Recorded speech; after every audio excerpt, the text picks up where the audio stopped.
Bienvenue chez PCE Instruments, votre fournisseur d'instruments de mesure et de contrôle pour l'industrie, l'artisanat et la recherche. PCE, Professional Calibrated Equipment. Il y a des choses qui me réjouissent le cœur. Lorsqu'on me taquine, j'ai l'habitude de dire « la technique est amusante ». Mais ça, c'est quelque chose qui me réjouit vraiment. C'est le ND30 de PCE, un mesureur de puissance trifasé à installer dans un panneau. Je l'allume et en fait, il se présente tout seul si vous regardez l'écran. Il nous dit comment il s'appelle. Il faut attendre un moment. Et maintenant, ici, voici quelque chose de particulier. Il m'a dit « Regarde, je me suis rendu compte que tu m'as connecté à Ethernet et par DHCP, j'ai pris une adresse IP du réseau et maintenant, tu pourras me localiser par là. Maintenant, je vais le saisir ici, juste au début, comme ça. Login. Maintenant, il accède. Voici son aspect dans l'ordinateur. Cela signifie qu'il est possible de contrôler complètement cet appareil à distance et en partie de le programmer. Cela facilite beaucoup les choses. Imaginez que vous avez beaucoup de machines en train de travailler et que toutes celles qui le requièrent ont cet appareil installé dans un panneau. Vous pourrez le contrôler à distance en accédant simplement à l'adresse IP et vous pourrez voir ce qui apparaît sur l'écran et bien plus. Regardez ici. Nous l'avons déjà dit, il a 3 phases. Nous voyons ici P1, P2, P3 et la somme. Il s'agit de la puissance et il est clair qu'il indique 0 parce que rien n'est connecté. Nous voyons aussi Q1, Q2, Q3.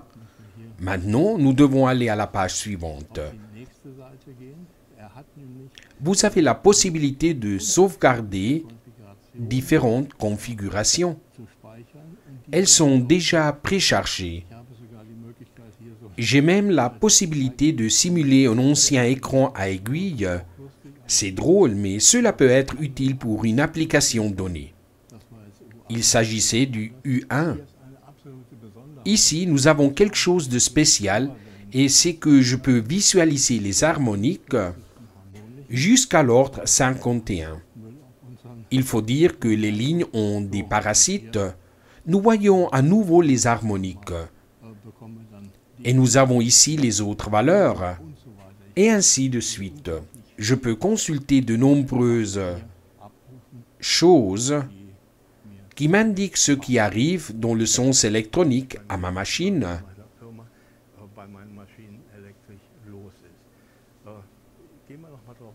Revenons à l'appareil. Nous pouvons alimenter l'appareil avec 20 volts de tension continue jusqu'à, si je ne me trompe pas, 60 volts. Cela signifie qu'il ne prend pas l'énergie des phases qu'il mesure. J'ai ici une prise électrique. Bien, maintenant regardons l'écran. Nous avons, ici en haut, les pages individuelles ou pages. Si j'accède, elles s'agrandissent un peu. Ce sont les écrans que nous avons vus avant, mais maintenant, nous les visualisons tous ensemble puisque nous avons de la place. Je reviens à eux. L'affichage est très net et j'ai la possibilité de voir les données à distance. Et les valeurs mesurées aussi. Je dois descendre un peu, je peux les récupérer. Il peut aussi sauvegarder les valeurs de mesure. Je pense que je peux le désactiver. Voici à nouveau les harmoniques.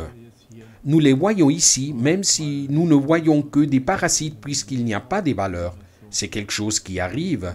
Il est certainement en train de mesurer ce que nous avons dans l'air. Ici, nous avons une fenêtre informative avec l'information de l'appareil. Ici, nous avons les valeurs extrêmes, c'est-à-dire les valeurs maximum et minimum de chaque phase. Nous voyons tout ça ici. Je peux les visualiser, mais pour l'instant, il n'y a pas de données. Ethernet. Je vois ici ce qui est typique pour tout appareil connecté en réseau. La possibilité de réglage, l'accès, le mot de passe d'utilisateur. Je peux créer un compte supplémentaire FTP. Je peux aussi faire beaucoup plus de choses. Je peux désactiver le DHCP et donner une adresse fixe et bien plus. Cela veut dire que si par exemple je suis chez moi le week-end et que dans mon entreprise les machines fonctionnent, alors je peux accéder à l'appareil et voir les valeurs. En plus, je peux définir des seuils d'alarme pour que si une valeur est dépassée, une alarme soit générée. Ça aussi est possible. Je peux régler les conditions logiques et l'état des relais, c'est-à-dire comment il doit agir lorsqu'il utilise une condition logique déterminée, comme activer ou désactiver le relais, pour deux choses différentes. Je pourrais activer une sirène, une lumière ou toute autre chose. Accédons maintenant. Je peux archiver et ce que j'ai aussi c'est Modbus. Je peux connecter l'appareil par Modbus. Je peux aussi utiliser une interface Profibus qui, entre-temps, s'est généralisée. À travers elle, je peux connecter beaucoup de contrôles de système que j'ai dans mon entreprise. Nous parlons d'un appareil qui est si complet qu'on pourrait passer ses vacances à essayer toutes les fonctions. Toutefois, je l'éteins et je le rallume et il fonctionne. Évidemment, je dois d'abord le connecter à ce que je veux examiner. Mais c'est très simple avec ces appareils. Là derrière, il indique directement comment le connecter. Il n'est pas nécessaire de lire le manuel. On voit ici où entrent et sortent L1, L2, L3. Et là-haut, il m'indique la connexion du RS485 que je n'avais pas mentionné avant, la connexion de courant. Je peux connecter deux thermocouples pour contrôler la température. Je peux aussi établir un lien de manière logique pour générer une alarme lorsque une seuil de température est dépassée. Nous voyons ici les alarmes A1 et A2 qui sont aussi indiquées. Bien. Nous parlons d'un appareil avec lequel vous pouvez faire tout ce que vous imaginez. Et ceci est important lorsque vous avez des dispositifs et des machines onéreuses pour pouvoir les contrôler et savoir ce qu'elles font à chaque instant. Est-ce qu'elles fonctionnent correctement? Tout va bien? Y a-t-il un signe de problème? À mon avis, le ND30 est un appareil idéal. Découvrez et commandez nos instruments de mesure sur notre site www.pce-instrument.com.